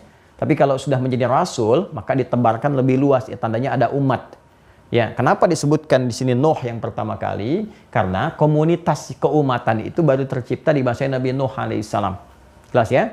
Sedangkan sebelumnya Nabi Adam, Nabi karena umatnya belum ada. Adam turun kan cuma dengan Sayyidah Hawa. Mana umatnya kalau mau diberikan risalah? Kan tidak ada. Jadi untuk beliau, karena itu beliau itu Nabi, kan? Untuk lingkar beliau dan yang terdekatnya, setelah kemudian Nabi Adam meninggal, kurang lebih 116 tahun lah. Setelah beliau meninggal dunia, komunitas itu mulai banyak, harus dikembalikan kepada jalan yang lurus, maka Nabi Nuh diberikan misi risalah. Karena itu disebutkannya Nuh, Rasul pertama. Wan nabiyyina min ba'dih, dan para nabi setelah Nabi Nuh terus ke bawah. Ya. Nah, baru disebutkan nanti sampai ke bawahnya ada Nabi Ibrahim. Ya. Kemudian Ibrahim, wa Ismaila, wa Ishaq, wa Yaqub, dan seterusnya sampai ke Isa disebutkan. Jadi dikonfirmasi oleh Allah Subhanahu wa taala. Nanti dijelaskan di 164-nya. Ya, wa rusulan qasasnahum min qabl wa rusulan lam naqsushum min qabl, ya. Ada rasul-rasul yang kami sebutkan, kami kisahkan. Ya, ada rasul-rasul yang kami kisahkan kepadamu Muhammad SAW, ada yang nggak perlu kami kisahkan, kan? Untuk menunjukkan bahwa oh ini nih yang sesuai dengan misi-misi kamu sekarang ini, mencakup risalah pada umumnya, akan terbawa sampai umat di masa yang akan datang, terus disebutkan. Ya, kalau kamu sakit, rasul ini pun pernah sakit, begini cara mengatasi penyakit dari yang kecil sampai yang besar, ya kan? Kalau ada yang kemudian kamu diuji, umatnya berontak begini, Rasul dulu pun begitu pernah diuji, bahkan ada yang disakiti begini begitu, cara menyikapinya begini. Ya, jadi ada yang dikisahkan. Ya, bahkan ada yang langsung difirmankan kepadanya, wa kallamallahu Musa taklima, dan Allah berikan kemudian langsung khitab kepada Nabi Musa alaihissalam. Disebutkan ciri-cirinya begini. Rusulan mubasyirin, para rasul ini membawa kabar gembira. Ya. Kabar gembira. Sekaligus pengingat. Ya, pengingat. Makanya ada, karena ini kalau dzikra sifatnya mengingatkan, ya dari ajaran-ajaran, kalau ini kan langsung disampaikan. Kalau kita ingin menjadikan apa yang telah disampaikan kepada kita berupa ajaran untuk diterjemahkan dalam bentuk pengingat itu disebutnya dengan andzara yundziru. Makanya lawan dari basyara yubasyiru. Ini mubasyirin, ini mundzirin. Mubasyirin, ini mundzirin. Jadi sekaligus mengingatkan kembali. Hei, jangan lakukan ini, nanti konsekuensinya begini. Hei, kamu itu telah berkomitmen kepada Allah untuk begini. Kalau kamu kerjakan ini, kamu lakukan ini, maka kabar gembiranya begini. Karena itu nanti detailnya akan dikonfirmasi di sini. Di dalam kitab, dalam Al-Quran. Ya, begitu Nabi ditugaskan, berikan kabar gembira, kata Allah, mubasyirin. Maka muncul kalimat-kalimat kabar gembiranya, tamsyirnya. Dengan menggunakan kata yang sama turunannya. Seperti Al-Baqarah ayat 25. Wa basyiril ladzina amanu wa amilus shalihat. Iman lagi tuh. Amal saleh. Wa basyiril ladzina amanu wa amilus salihati anna lahum jannatin tajri min tahtihal anhar. Kalau benar konsisten dengan itu, kamu akan dapatkan begini. Begini cara ibadahnya, begini cara menyikapinya. Terus diingatkan, jangan lakukan ini, tinggalkan ini dan sebagainya. Tantangannya seperti ini. Ya, bahkan jenis-jenis surganya pun diturunkan lagi lewat bahasa-bahasa Nabi, diberikan maknanya. Ya, ini seperti ini, kalau rajin puasa pintunya aja babur rayyan. Kalau begini seperti ini fungsinya. Jadi saya ingin katakan, ketika Rasul ditugaskan membawa risalah, maka misi pertamanya mengonfirmasi ini. Dan semua Rasul, di setiap pergantian umat, generasi-generasi berganti, sampai ke Nabi Muhammad SAW, seperti saya terangkan kemarin, itu setiap pergantian generasi ada Rasul di dalamnya. Apa fungsinya? Membawa misi ini, menguatkan ini dulu. La ilaha illallah, kemudian ibadatullah. Ya kan? La ilaha illallah, menuhankan Allah, menafikan yang lain, kemudian membuktikan penuhanan, kebertuhanan itu dengan menyembah Allah Subhanahu wa taala. Dari sejak risalah pertama Nabi Nuh sampai ke Nabi Muhammad sallallahu alaihi wasallam. Ya kan? Akidahnya sama. Ini poinnya. Ini kan bentuknya akidah. La ilaha illallah itu akidah. La ilaha illallah itu akidah. Jadi kalau Anda ingin konfirmasi dari Nabi Nuh terus risalah pertama sampai Nabi Muhammad SAW, nggak ada yang berubah dari segi akidah. Semuanya la ilaha illallah. Semuanya apa? La ilaha illallah. Nabi Nuh la ilaha illallah. Terus Nabi Ibrahim kita sudah tahu, ya, la ilaha illallah. Nabi Musa la ilaha illallah. Jelas surah Toha tadi, ya ayat ke-14 ini. Ini kan ke Nabi Musa disampaikannya. Ya, innani anallahu la ilaha illa ana fa'budni. Nabi Isa alaihissalam, la ilaha illallah. Bahkan di lisan beliau ketika dilahirkan kalimat pertamanya Abdullah, inni Abdullah, la ilaha illallah. Buka Quran surah Maryam, surah 19, ayat 31 sampai dengan 33 itu. Jelas. Ya, kalimatnya siapa? Inni Abdullah, saya hamba Allah. Nggak ada Tuhan selain Allah. Bahkan kalau kita teruskan, ya, wa ausani bis shalah, wa ja'alani mubarakan aina ma kuntu, wa ausani bis shalah. Ya, Allah yang memerintahkan saya untuk sholat. Diperintahkan sholat. Nabi Isa alaihissalam, Yesus, Mesias, itu mengatakan la ilaha illallah. Kan la ilaha illallah, aku diperintahkan sholat untuk menyembah Allah, ya, dan sebagainya. Karena itu kita nggak akan temukan satu pun pernyataan dari para nabi dan rasul, satu pun yang mengatakan saya Tuhan, sembah saya. Kalau nggak percaya silakan cek di kitab manapun, di kitab manapun. Ya, ada rasul yang mengatakan, ya, rasul, nabi yang mengatakan saya Tuhan, sembah saya. Silakan cek.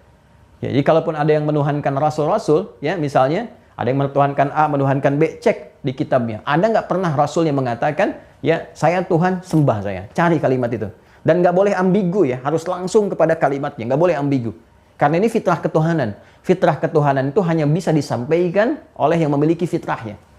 Jadi kalau yang memiliki fitrahnya Allah, maka hanya Allah yang bisa mengatakan pede demikian dan nggak ragu, nggak ragu. Karena itu apa? Di Quran surah ke-20 Toha, cuma di Al-Quran. Di Al-Quran ada tegas kalimat menyatakan. Quran surah 20 Toha ayat 14. Innani anallah. Dengan pedenya langsung Allah mengatakan, saya Allah. Sungguh, sayalah Allah. La ilaha illa ana. Gak ada Tuhan selain saya. Yang lain bukan Tuhan, cuma saya yang Tuhan. Fa'budni, sembah saya. Temukan kalimat yang setara dengan ini di kitab manapun. Yang diyakini sebagai bagian dari keyakinan. Temukan kalimat itu. Saya yakin, demi Allah saya yakin. Saya akan katakan, tidak akan pernah Anda temukan. Jangan ambigu, ya. Jangan bahasanya kiasan sana sini, enggak. Karena ini bahasa tauhid. Tauhid itu harus jelas. Nggak boleh ragu-ragu, nggak boleh gamang. Ya, nggak akan ada temukan. Kenapa? Karena yang bisa menyampaikan itu cuma Tuhan, fitrah Tuhan. Karena itu yang mengaku Tuhan atau yang dipertuhankan diberi pelajaran oleh Tuhan untuk menunjukkan dia bukan Tuhan. Contohnya apa? Mengalami kematian, wafat. Ya. Tuhan nggak boleh wafat. Kalau wafat bukan Tuhan namanya. Ya kan? Ya kan? Terus ditunjukkan lewat tanda-tanda yang lain, melahirkan, dilahirkan. Tuhan nggak boleh melahirkan. Kalau melahirkan berarti semua makhluk yang melahirkan dapat punya potensi jadi Tuhan. Ya kan? Terus Tuhan nggak boleh dilahirkan. Kalau dilahirkan berarti setiap yang dilahirkan berpotensi menjadi Tuhan. Selalu diberikan tanda. Kalau punya keistimewaan dijelaskan. Keistimewaan itu sifatnya karena dia Rasul. Dan ditunjukkan pada Rasul yang lain juga. Ya, ketika misalnya Nabi Isa dengan izin Allah bisa menghidupkan, mematikan. Contohkan lagi yang lain. Ya, ini Nabi Ibrahim juga bisa. Ya, kenapa? Dengan izin Allah. Turun Al-Baqarah ayat 260. Ya, kisahnya sapi kan kisah Nabi Musa alaihissalam. Ya, masih ingat surah Al-Baqarah itu? Kan kalau kita buka dari ayat 67 terus kan sampai 72 itu kan kita temukan kisah orang yang mencoba membunuh karena nggak mau warisannya didapatkan oleh sebagian kalangan yang lain, dia pengen kuasai itu. Ya, ada cerita yang lain mengatakan seorang kakek yang pelit sehingga tidak berbagi dan sebagainya dibunuh. Kan nggak ada persaksian dan sebagainya. Lalu diminta apa ketika dikonsultasikan pada Nabi Musa alaihissalam? Mencari sapi dengan kualifikasi tertentu kan? Diambil bagiannya, dipukulkan pada mayatnya hidup. Dengan izin Allah. Biiznillah. Selalu dikasih contoh begini, kasih contoh begini. Untuk menyadarkan kita Tuhan itu bukan manusia. Tuhan nggak boleh punya sifat-sifat makhluk. Dan seterusnya. Diberikan gambaran. Akhirnya apa yang terjadi? Kita harus mencari. Ya, Anda mau sampai batuk, sampai bersin, sampai macam-macam. Tetap kembalinya ke sini. La ilaha illallah. Jadi ada staf saya lagi batuk ya. Mau sampai batuk kamu tetap la ilaha illallah. Ya, tetap ke sini. Jadi Anda kalau mau temukan pun di dalam kitab-kitab yang lain nggak akan temukan karena ini kepedeannya mesti kepedean sesuai dengan fitrah. Kita mengatakan sebagai manusia yang akan kita katakan dengan sifat kemanusiaan kita. Saya laki-laki. Ya, saya di hidayat mengatakan saya laki-laki. Anda yang perempuan mengatakan saya perempuan. Kenapa bisa mengatakan itu? Karena Anda merasakan dengan pede. Ya, memiliki nilai-nilai itu. Ya, dan Anda nggak akan bisa mengatakan, coba katakan misalnya, saya Tuhan. Nggak akan bisa. Kaku. Kenapa? Karena nggak ada fitrahnya di situ. Nah, hanya di Al-Quran kita temukan kalimat, ini kita sedang belajar ya untuk menguatkan argumentasi. Dan kita coba perbandingkan untuk menguatkan keyakinan. Dan akhirnya pun Allah indah sekali. Lakum dinukum waliyadin. Terserah kamu deh, mau percaya mau enggak masing-masing. Yang penting udah dijelaskan. Kami nggak maksa. Fadzakir. Tuh. Sini. Innama anta mudzakir. Kitabnya disebut dengan Inna nahnu nazzalna dzikra, pengingat. Nabinya diutus, fadzakir innama anta mudzakir lasta alaihim bimusaitir. Muhammad, kamu hanya ditugaskan SAW untuk mengingatkan, memahamkan orang, mengerti tentang ini, gitu kan? Ya, dengan bahasa yang lembut, yang argumentatif, yang rasional, yang jelas, tunjukkan tanda-tandanya. Tapi kamu tidak diutus untuk menguasai orang lain. Ya kan? Tidak memaksa orang. Ya, karena biarkan dengan ikhtiarnya dia memilih supaya pulang tidak dalam keadaan terpaksa. Masing-masing pulang dengan pilihannya, bawa konsekuensi sesuai dengan pilihan masing-masing. Resikonya ditanggung masing-masing. Ya kan? Indah kan? Nah, jadi kalau ada yang marah, nggak rasional. Kan nggak maksa. Cuma menerangkan, menyampaikan, membandingkan, mengkomparasikan. Silahkan masing-masing akhirnya memilih di situ. Ya ini gambarannya. Jadi ini ya teman-teman sekalian ya. Nah ini semua dikonfirmasi ke sini. Jadi akidah dari Nabi Nuh alaihissalam, bahkan dari Nabi Adam sebelumnya ke Nabi Nuh sampai Nabi Muhammad membawa misi yang sama, para rasul mengembalikan kepada akidah yang benar, la ilaha illallah. Lalu diberikan penjelasannya secara rasionalitas begini. Logikanya seperti ini. Ya, premis-premisnya begini. Dalilnya begini. Jadi ada uji komparasi dalil. Di kitab ini apa yang menunjukkan itu dipertuhankan? Bawa dalilnya sini. Di Al-Qur'an begini. Ya kan? Lalu logikanya bagaimana? Diuji secara logika. Sampai kita menemukan sebuah kebenaran. Ya, sebuah kebenaran. Kalau sudah paham, nyaman kita, silahkan diberikan bebas pilihan. Masing-masing membawa konsekuensinya sendiri. Yang berbeda di setiap masa itu syariatnya. Ya, syariat. Ya, ingat ya, beda antara akidah dengan syariat. Kalau akidah, itu keyakinannya. Nih, imannya. Kebertuhanannya. Syariat, petunjuk cara menjalani kehidupan di masanya. Dalam rangka mengimplementasikan akidah ini. Cara mengimplementasikan akidah yang ditunjukkan dengan ibadah. Nih, ibadah. Di setiap masa, di setiap generasi berganti, ini yang berbeda. Ini syariatnya. Ya, cara mengekspresikan akidah itu, ya, itu yang berbeda di setiap masa. Kenapa? Karena setiap kondisi dan keadaan setiap masa itu berbeda satu dengan yang lainnya. Ya, keadaan Nabi Nuh apakah sama dengan keadaan Nabi Ibrahim? Tidak. Nabi Ibrahim sudah banyak kemajuan-kemajuan, ya kan? Ya, sudah banyak kerajaan-kerajaan sana sini, sudah mulai menyebar dan sebagainya. Lingkungan alam juga mendukung, gitu kan? Kemudian men-trigger, ya, menstimulus supaya ada kreasi-kreasi dan sebagainya. Sehingga penyesuaian-penyesuaian itu terjadi. Muncul. Nabi Musa sudah lain lagi. Ya, Nabi Muhammad, nah itu sudah berbeda lagi. Sampai dengan sekarang kan kita rasakan.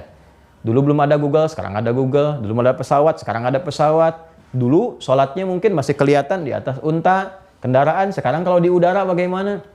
Ya kan harus tercover. Setiap umat punya kondisinya masing-masing. Dan dahsyatnya nanti di masa Nabi Muhammad SAW diturunkan risalah 15 abad yang lalu, petunjuknya tetap akan selalu sesuai dengan setiap perkembangan zaman. Karena ini risalah penutup. Karena itu setelah 15 abad selalu ada jawaban. Hukum bayi tabung baru muncul sekarang, tapi jawaban fikihnya sudah ada. Ini jawabannya begini. Ada COVID, bagaimana hukumnya begini? COVID kan belum ditemukan masa lalu. Sekarang ada begini, tapi kan tetap ada tuntunannya. Ya, cara sholat, cara penguburannya begini. Cara penyolatannya seperti ini. Hukum vaksin. Ada zaman Nabi vaksin. Nah, Nabi pernah dijahili oleh orang ya. Kemudian tiba-tiba orang itu sakit. Ya, begitu Nabi kunjungi, ya sedang gemetaran sakit. Ya, kamu kenapa? Kena COVID ya Rasul? Kan tidak. Belum pernah ada begitu. Ya, udah vaksin belum? Ya, zaman Nabi belum ada vaksin. Coba PCR aja, nggak ada. Ya. Coba sekarang kalau kita tanya sekarang hukum PCR, dijawab majelis ulama keluarkan fatwa. Hukum vaksin, keluarin fatwa. Jadi selalu ada. Kenapa? Karena berkesesuaian dengan setiap masanya sampai kehidupan berakhir. Itulah dahsyatnya Al-Quran. Karena itu nggak pernah ada satu pertanyaan pun di Islam kecuali ada jawabannya. Sampai sekarang. Nah, cuma yang dulu-dulu nggak seperti itu karena syariatnya berlaku di lingkungannya saja. Itu yang dimaksudkan Quran surah kelima Al-Maidah ayat 48. Itu pun masih disinggung juga. Di Islam tuh lengkap dikisahkan yang lalu supaya nggak ambigu. Yang lalu begini syariatnya, Nabi Ibrahim masanya ini, ya. Kemudian Nabi Nuh masanya begini, umatnya begini karakternya, syariat yang cocok seperti ini. Umat Nabi Musa begini, syariat yang cocok seperti ini. Anda masuk ke Quran surah kelima Al-Maidah ayat 48. Lihat tengah-tengahnya. Langsung ke tengah biar cepat karena kita ke sini gambarannya. Walikulli ada ja'alna syir'atan wa minhaja. Ada? Ke tengahnya. Dan setiap umat itu kan yang awal-awal ayatnya kan nerangkan tentang rasul-rasul diutus dan sebagainya. Dan semua perjalanan umat yang diutus rasul itu, ya, ja'alna, kami tetapkan bagi mereka itu syir'atan, syariat, wa minhaja. Dan manhaj, tata cara untuk mengekspresikan bagaimana kita berakidah, beriman itu lewat ketentuan ibadah. Syir'atan wa minhaja.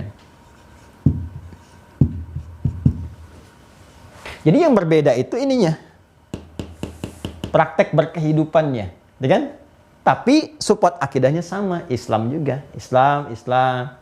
Ya dulu bagaimana caranya misalnya tentang naik kuda supaya jadi ibadah, gitu kan?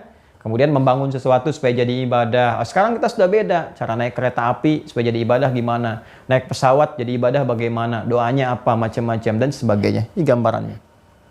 Ya. Nah, kemudian kita konfirmasi lagi teman-teman sekalian. Ya ini kan sudah ya. La ilaha illallah, ibadah sudah. Apalagi? Ini kan? Annahu la ilaha illallah fa'budni. Dalam rangka beribadah. Mesti ada tugas Nabi yang ditegaskan. Itu secara umumnya, dikonfirmasi secara khusus di setiap masa sampai ke Nabi Muhammad. Ya, kalau kita urutkan ke atas, itu insya Allah dapat semua. Ya, Muhammad SAW bin Abdullah, bin Abdul Muttalib, bin Hashim, bin Abdul Manaf, bin Qusay, bin Murrah, bin Kilab, bin Ka'ab, bin Ghalib, bin Fihir, bin Malik, bin Nadar, bin Kinana, bin Khuzaimah, bin Mudrika, bin Ilyas, bin Nizar, bin Mudar, bin Ma'ad, bin Adnan, bin Adli, bin Adri, bin Muqawwam, bin Nahur, bin Tarikh, bin Ya'rub, bin Yasjub, bin Nabit, bin Ismail alaihissalam, bin Ibrahim alaihissalam, Ibrahim, bin Adhar, bin Nahur, bin Abir, bin Kinan, bin Arfakhshad, bin Sam, bin Nuh alaihissalam, Nuh, bin Mikhlail, Matushala, bin Kinan, bin Anwas, bin Tith, bin Adam alaihissalam, sampai dengan ke atas. Nyambung semua. Ya? Jelas ya? Ya, coba ulangi. Ya, jelas ya? Selesai. Nah, sekarang buka Quran surah ke-16 An-Nahl ayat 36. Sudah? Ya, sama-sama. Saya buka mushaf juga, Anda buka mushaf juga. Quran surah ke-16 ayat yang ke-36. Sudah? Yang walaqad ba'atsna fi kulli ummatin. Ada? Ada ya? Walaqad ba'atsna fi kulli ummatin, sudah ada? Ya, dan kami tugaskan, kami utus. Ya, utusan itu disebut bi'tsah namanya, bi'tsah. Bi'tsah Azhariyah, ada delegasi-delegasi Al-Azhar yang bertugas di sini, Masya Allah. Alhamdulillah, gitu ya. Itu disebut bi'tsah, ba'atsna. Pakai na lagi tuh, ta'zimun nafsi, li ta'zimi sya'ni. Dan sungguh demi keagunganku, kata Allah, kami memberikan tugas. Ya, duta-duta dari kalangan rasul gitu kan. Siapa yang ditugaskan itu? Di setiap umat. Walaqad ba'atsna fi kulli ummatin. Di setiap umat. Nah, tadi yang saya sampaikan ini mengonfirmasi dalilnya ini. Bahwa di setiap pergantian generasi, setiap umat, ya kan? Masuk umatnya Nabi Nuh, diutus Nabi Nuh, ya kan? Masuk umatnya Nabi Ibrahim, diutus Nabi Ibrahim. Di sini pakai laqad untuk menunjukkan sebuah keyakinan. Biasanya kalau sudah ada informasi disampaikan, ada orang yang meragukan, masih bertanya, masa sih, apa iya, buktinya apa gitu kan. Nah, itu Al-Quran menggunakan dua jenis taukid untuk penguatan. Pertama, lamnya taukid, kedua qadnya tahqiq untuk menjamin sebuah kebenaran. Ya, sama kayak kita menghafal Quran nih. Ya, menghafal Quran tuh mudah banget, mudah. Masa sih? Udah yakin aja, jangan pernah ragu. Siap, yakin, nggak pernah ragu. Begitu lihat mushaf, oh tebal juga ya. Nah, ragu lagi gitu kan. Maka pada yang seperti itu tambahkan huruf untuk meyakinkan, menjamin. Ya, kalau Allah sudah menyampaikan kan harusnya yakin sesuai dengan tingkat keimanan. Tapi kalau masih ada ragu, tambahkan huruf taukid. Karena itu untuk menghafal Quran itu 4 kali disebutkan dengan menggunakan dua penguat, lam dengan qad.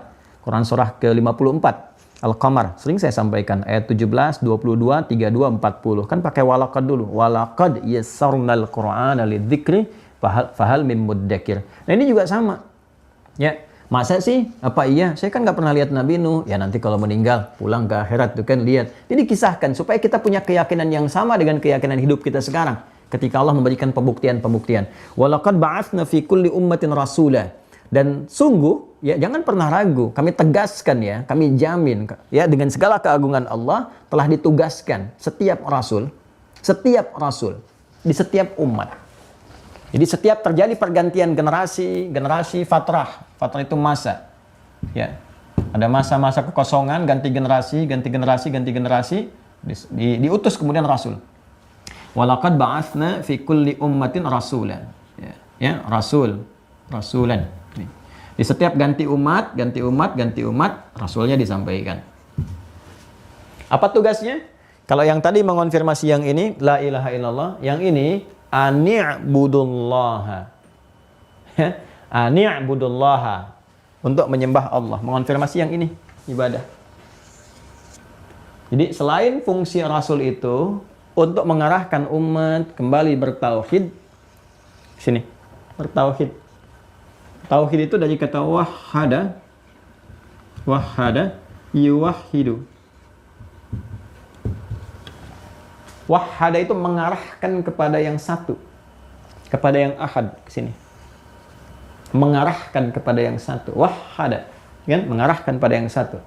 Ya. Keadaan sifatnya masdarnya disebut dengan tauhid. Wahada yuwahidu tauhidan. Fahuwa muwahid. Ya. Tauhid. Wahada yuwahidu tauhidan. Mengarahkan pada yang satu ini. Makanya ilmunya disebut ilmu tauhid. Dan dengan belajar ilmu itu, semua kegiatan kita terarah kepada yang ahad. Siapa yang ahad? Allah. Ya. Walaqad ba'atsna fi kulli ummatin rasula an i'budullaha wajtanibut taghut. Ya. Untuk mereka supaya dibimbing bagaimana beribadah kepada Allah. Setelah menuhankan Allah pada yang pertama ini, menuhankan Allah, la ilaha illa ana, ya, supaya mendorong kepada tauhid la ilaha illallah. Lalu yang kedua kan komitmen membuktikan ketauhidan itu. Bagaimana membuktikannya? Ini. Di surat Thaha kan jelas, fa'budni, sembah saya. Bagaimana cara menyembahmu ya Allah? Maka diutus setiap rasul. Untuk apa? Ni'budullah, supaya mengajarkan kepada umat bagaimana cara menyembah Allah. Dua ya, konfirmasi ini. Ini kan sudah jelas, yang ini sudah kita dapatkan, la ilaha illallah, ni'budullah sudah jelas. Tinggal satu lagi kan? Apa satu lagi? Masih ingat? Ya, masih ingat? Satu lagi yang ini. Supaya manusia nggak lupa. Sehingga ngeles di hari kiamat. Yang jadi saksi siapa? Ya kan? Begitu dia dihisab, tidak ya Allah. Saya kan memang ibadah. Tapi kamu udah syahadat, kenapa menyimpang? Lupa ya Allah. Ya, tapi kalau dua sisi seperti itu, maka karena itu mudah bagi Allah untuk mengatakan, kamu begini, saya Tuhan. Saya tahu kamu begini. Tapi adilnya Allah, sifat adil yang sangat luar biasa, selalu dikonfirmasi di lisan makhluk untuk membuktikan bagaimana kuasanya Allah. Ya, Allah ngasih isyarat nih tentang iblis. Masih ingat nggak? Iblis yang dulu kita bahas itu, ya kan? Ya, Allah kan sudah tegaskan tuh, aba wastakbar, dia enggan sujud itu karena sombong di Al-Baqarah 34. Al-Baqarah 34. Wa idz qulna lil malaikati isjudu li Adam fasajadu illa iblis. Dia nggak mau sujud, aba, enggan untuk sujud. Kenapa? Istakbar. Allah udah nyampaikan, sombong dia. Ya. Tapi nggak diberi ruang kepada iblis untuk mengelak, ya. Bagaimana caranya? Dikonfirmasi di lisannya supaya malaikat mengerti. Malaikat kan udah nyanjung tinggi tuh sebelum jadi iblis. Ini Azazil nih, makhluk yang terhormat nih. Ya, sembahan kepada Allah luar biasa. Tapi disampaikan di lisan iblis itu sendiri untuk diketahui oleh semuanya. Makanya dikonfirmasi di Quran surah ke-7 Al-A'raf ayat 12. Qala ma mana'aka alla tasjuda iz amartuk. Hei, kenapa engkau tidak mau sujud ketika aku perintahkan? Dikonfirmasi. Keluar di lisannya, ana khairum minhu. Khalaqtani min narin wa khalaqtahu min tin. Saya lebih hebat dibandingkan dengan Adam. Keluar istakbarnya. Ya, demikian manusia pun dicontohkan oleh Allah supaya nanti nggak ngeles. Antaqulu yaumal qiyamati inna kunna an hadza ghafilin, supaya kalian tidak berkata dari kiamat kami lupa ya Allah. Hei, kan ada pengingat.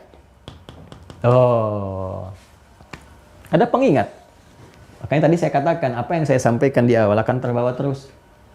Ya kan? Lupa lawannya ingat. Kalau sudah lupa, suka nggak ingat. Karena itu mesti ada pengingat. Kitab disebut pengingat, bahasa Arabnya ingat, dzakara, ya kan? Al-Quran disebut pengingat. Inna nahnu nazzalna dzikra. Tugas Rasul mengingatkan. Fadzakir, dzakara. Innama anta mudzakir lasta alaihim bimusaitir. Tugas pengingatnya itu dua, rusulan mubasyirin wa mundzirin, ya, memberi kabar gembira sekaligus mengingatkan.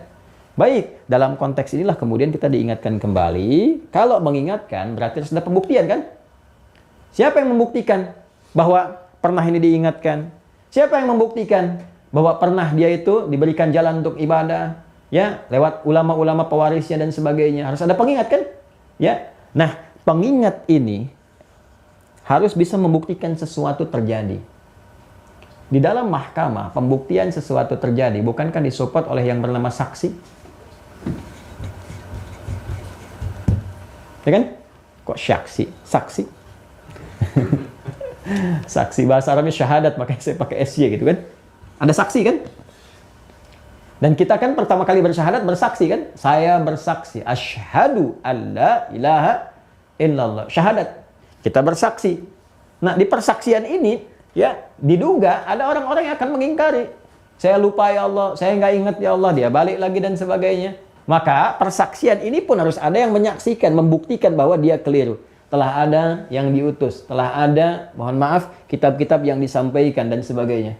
Maka fungsi Rasul pun selain ditugaskan membawa risalah, la ilaha illallah tauhid, menunjukkan kepada ibadah, kan? Maka apa tugas selanjutnya? Menjadi saksi bagi setiap umat yang diutus. Bahwa saya telah mengingatkannya ya Allah. Saya telah membawa kitab yang engkau telah tetapkan kepada saya. Saya terangkan kepada mereka. Jadi setiap Rasul itu akan jadi saksi untuk umatnya. Sebagaimana setiap umat pun akan menjadi saksi untuk antar umat di antaranya. Kita sekarang nih, umatnya Nabi Muhammad SAW. Kita akan jadi saksi bagi rekan-rekan, keluarga-keluarga yang lain-lainnya dan sebagainya. Dan menunjukkan kebenaran Islam lewat perilaku kita. Yaitu yang disebut di Quran surah kedua Al-Baqarah ayat 43. Ini bagian terakhirnya. Quran surah 2 ayat 43. 143, ayat 143. Quran surah kedua ayat 143. Sudah, paling kiri agak ke tengah sedikit. Buka mushafnya. Saya pun buka mushaf ini, ya. Wa kadzalika ja'alnakum ummatan wasata. Ada ayatnya? Ya, saya mau mushaf, saya simpan di sini. Maksud saya mau tunjukkan gitu ya ke teman-teman juga supaya mushafnya dipakai supaya kita bisa analisis. Wa kadzalika ja'alnakum ummatan wasata litakunu, ada ayatnya? Litakunu apa di situ? Syuhada'a 'alan nas. Ya, sampai situ dulu sebentar. Ini antara kita. Dan demikianlah kami jadikan kalian umat yang pertengahan. Ya, pertengahan dimaksudkan menunaikan risalah Islam dengan benar. Di antara risalah Islam itu membawa kita ke sisi tengah yang baik, nggak berlebihan. Jadi umat Islam itu nggak berlebihan. Ya kan? Kalau misalnya di tengah tuh begini kan? Wasato itu pertengahan persis, nggak miring kanan, miring kiri. Tengah-tengah begini. Jadi kalau ke sini sifat baik, sini sifat jelek. Ya. Kalau sifat baik pun nggak terlalu berlebihan. Ya, tahajud misalnya kan, dilakukan dengan berlebihan. Nah, itu tidak diinginkan juga. Contohnya bagaimana misalnya? Kan ini kan sesuai kemampuan. Kemampuan tuh jangan diukur ya dengan yang sama dengan yang lain. Kita bisa mengukur pada diri kita. Ya, kalau Rasulullah satu rakaatnya misalnya bisa Al-Baqarah paling sedikit, bisa 5 juz dan sebagainya. Itu standar Nabi. Itu bukan berlebihan. Nabi memang segitu. Ya, tapi kalau kita baru mau mulai, udah mau sampai hatam Quran satu rakaat itu berlebihan namanya. Demikian? Ya, Nabi minta ada keseimbangan supaya nggak ngantuk saat subuhnya. Diatur bangunnya jam sekian, jam sekian. Ada yang deketin ke subuh bagi pemula. Ada yang tarik dikit. Jangan terlalu awal supaya tidak terlalu capek. Ya, jangan sampai kita bangun jam 1 langsung tahajud. Saya pengen 23 rakaat, setiap rakaatnya 1 juz setengah. Terus pas capek ketiduran dikit, bangun-bangun jam 8, subuh ketinggalan. Kan? Ya, puasa jangan terlalu berlebihan. Puasa terus, nggak mau buka-buka, itu kan, sampai maghrib, sampai isya dan sebagainya, itu berlebihan, nggak boleh juga, gitu kan? Jadi kesini juga di pertengahan, standar-standar sesuai kemampuan, tingkatkan yang wajar, sesuai apa yang bisa kita lakukan. Ke kiri pun nggak boleh. Begitu ke kiri, ini melampaui batas. Togha itu melampaui batas. Fir'aun ditegur bukan karena jadi raja, karena berlebihan saat jadi rajanya. Jika ketika berlebihan menyelewengkan jabatan itu tidak benar. Datang risalah untuk meluruskan. Idzhab ila fir'auna innahu tagha, telah menyimpang, berlebihan. Jadi kita di pertengahan. Nah, ketika kita menunaikan risalah dengan benar ini, tidak menyimpang, nggak korupsi, nggak menipu, ya, jujur, ya, tapi juga nggak berlebihan. Berlebihan dalam beramal ditunjuk-tunjukin jadi ria, gitu kan? Jadi jelek lagi pada akhirnya. Di tengah-tengah ini, itu artinya menunaikan risalah Islam dengan benar. Begitu kita tampil berakhlak, orang Islam nggak boleh nyuri, nggak boleh korupsi, Ya, nggak boleh ikut pornografi, porno aksi, macam-macam dan sebagainya. Begitu kita tampil dengan itu semua, jadi baik kita. Jadi orang menyaksikan. Ya, karena itu tampilannya kan disebut akhlak. Banyak terbukti efektivitas beragama itu dengan akhlak. Orang akan melihat akhlak kita sebelum lisan kita. Jadi begitu kelihatan, kenapa ya orang ini baik, disiplin, masuk kerjanya bagus, ditanya.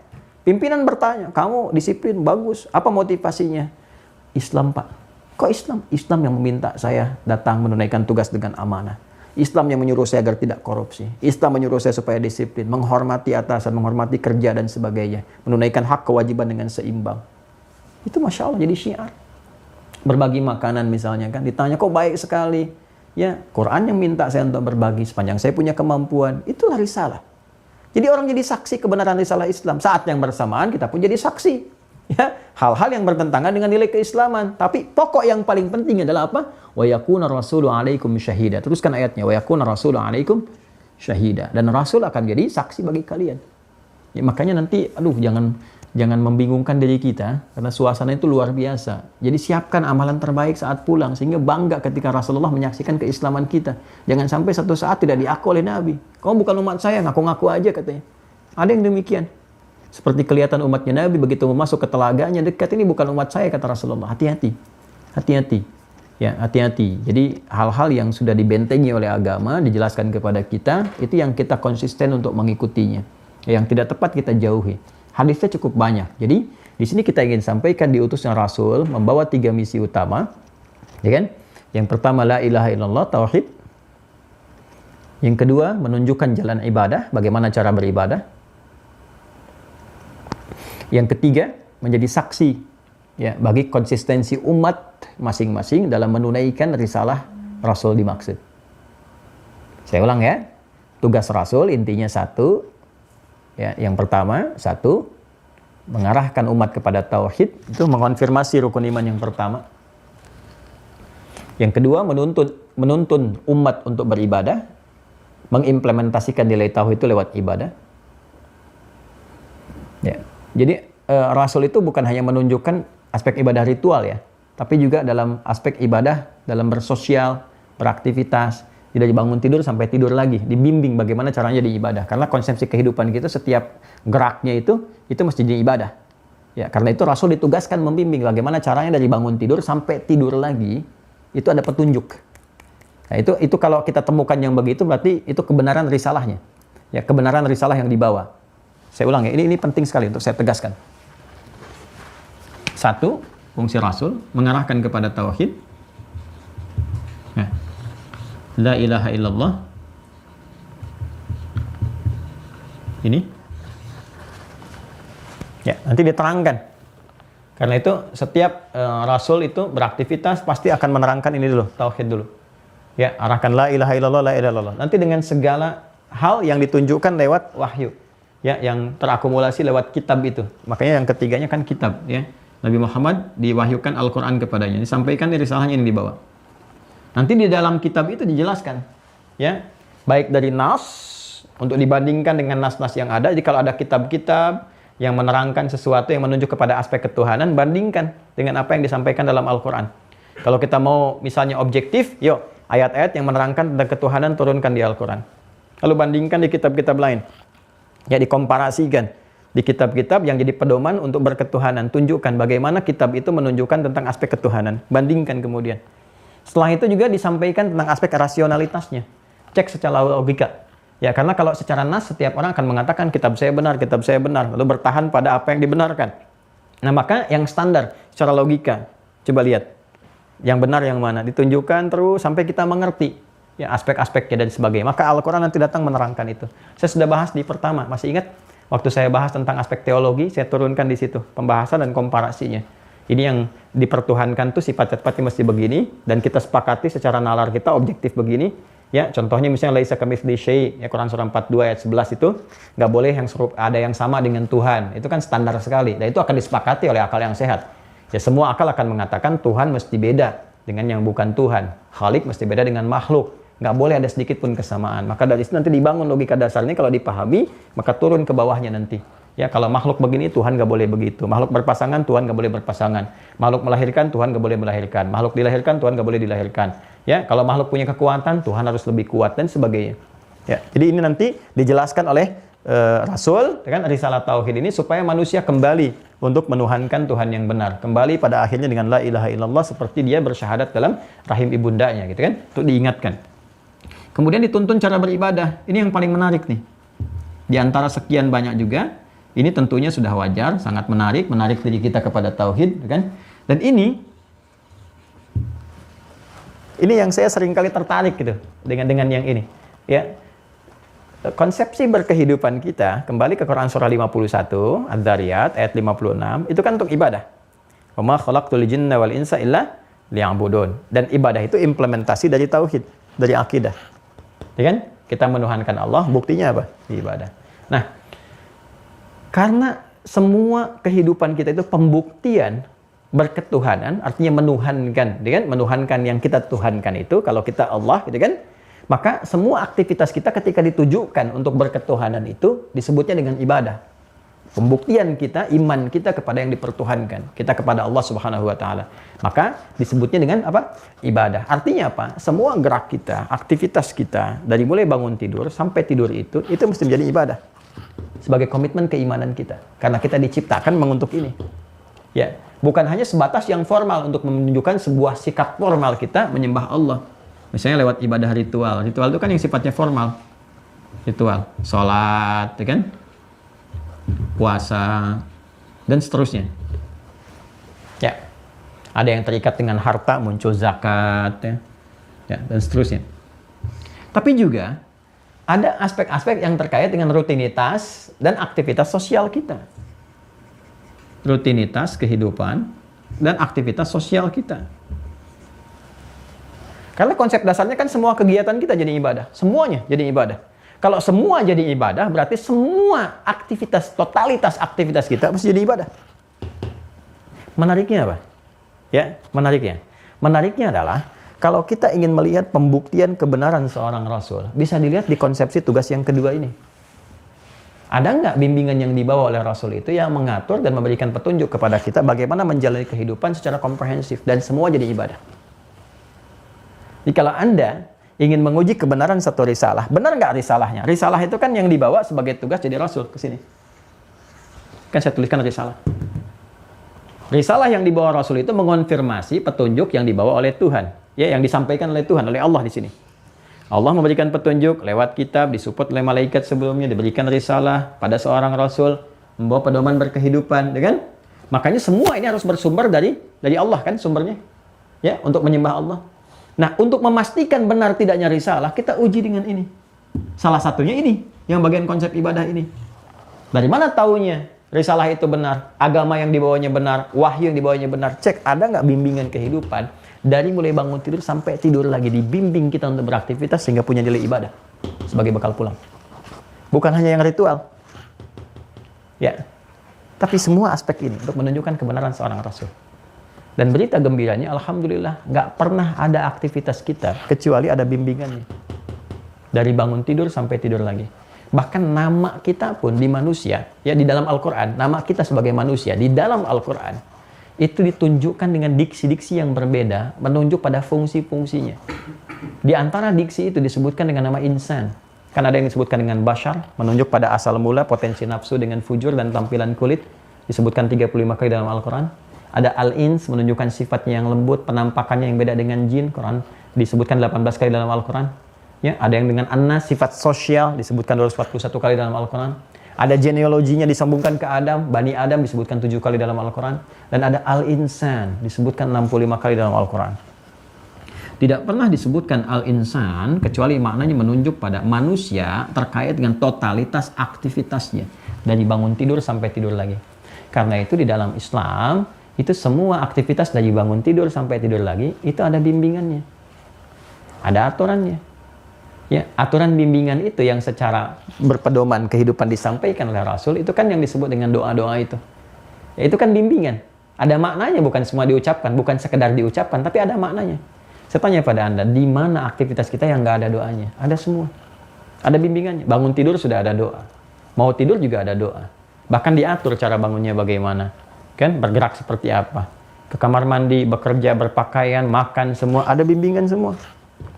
Ini menunjukkan risalah yang dibawa ada kebenaran di dalamnya. Dan dahsyatnya satu doa dengan yang lainnya itu beda. Untuk menunjukkan petunjuknya tidak sama. Cara mengatasinya begini, cara mengerjakannya seperti ini. Kenapa di sini bacanya begini, tempat lain bacanya begini. Kenapa saat sendirian baca ini, saat berjamaah begini. Karena berisi petunjuk bagaimana menjalaninya supaya punya nilai ibadah di dalamnya. Ketika dikerjakan, maka kita menunjukkan persaksian kita ini loh, syahadat saya benar. Ya, pekerjaan kita, ibadah kita memberi saksi kepada komitmen kita. Ya, apa yang menunjukkan bahwa iman kita benar disaksikan oleh ibadah kita. Ibadah kita pedomannya dari mana? Dari Rasul yang dibawa. Makanya Rasul menjadi saksi untuk kita. Wa yakunu alaikum syahida. Wa yakuna rasulu alaikum syahida. Dan Rasul menjadi saksi dan mengonfirmasi pada kebenaran ibadah yang telah kalian tunaikan.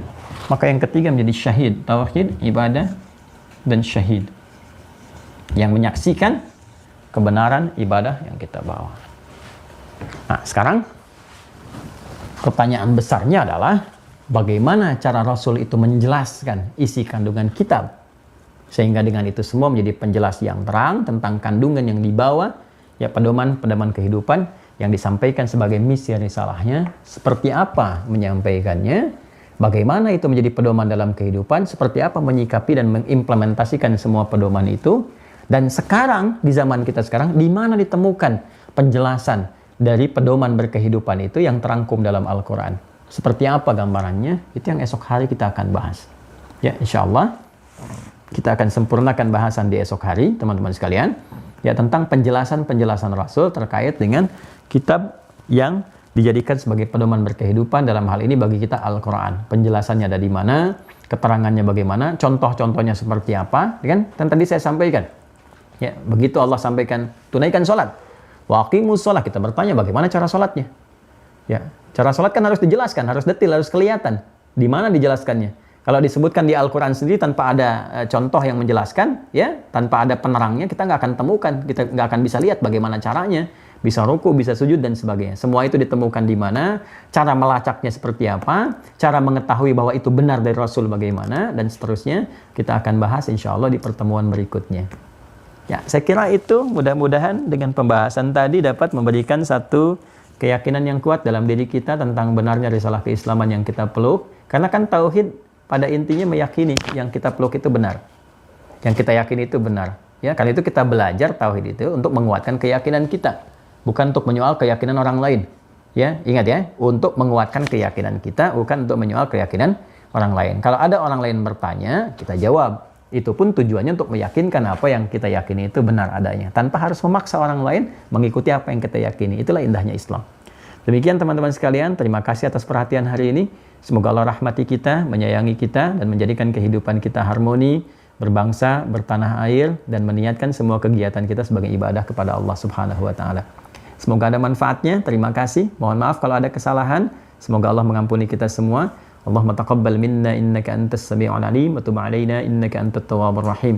Allahumma rabbana atina fid dunya hasanah wa fil akhirati hasanah wa qina adzabannar. Wa sallallahu ala sayyidina Muhammad wa ala alihi wa sahbihi ajma'in wa akhiru da'wana alhamdulillahi rabbil alamin. Subhanakallahumma wa bihamdika nasyhadu an la ilaha illa anta nastaghfiruka wa natubu ilaik. Assalamualaikum warahmatullahi wabarakatuh.